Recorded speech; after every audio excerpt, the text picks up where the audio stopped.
Abbiamo capito che andare a votare non serve a nulla, poi c'è qualcuno che decide se vanno bene alcune persone oppure no. È durissimo il presidente del Veneto Luca Zaia sull'epilogo a sorpresa del governo Lega 5 Stelle, le motivazioni del no del capo dello Stato Sergio Mattarella all'incarico di ministro dell'economia Paolo Savona non solo non convincono il governatore ma lo lasciano sbigottito. Non ce l'aspettavamo, è anche ingiustificabile. Il Presidente della Repubblica veste un ruolo da Repubblica semipresidenziale o presidenziale, ma vorrei ricordare che siamo in una Repubblica parlamentare. È il Parlamento poi che dà la fiducia e non il Presidente.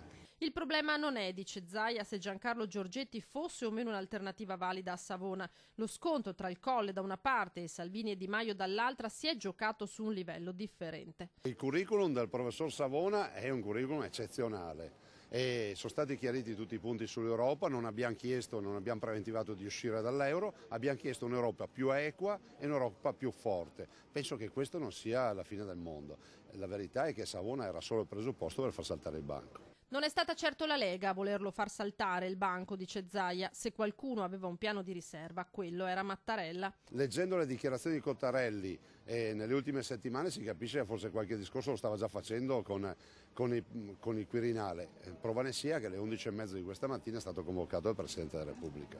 Gian Antonio D'Arè, segretario nazionale della Lega, invoca la piazza contro la decisione del Presidente della Repubblica. Quello del PD Veneto, Alessandro Bisato, si dice altrettanto disposto a mobilitare i sostenitori del Colle.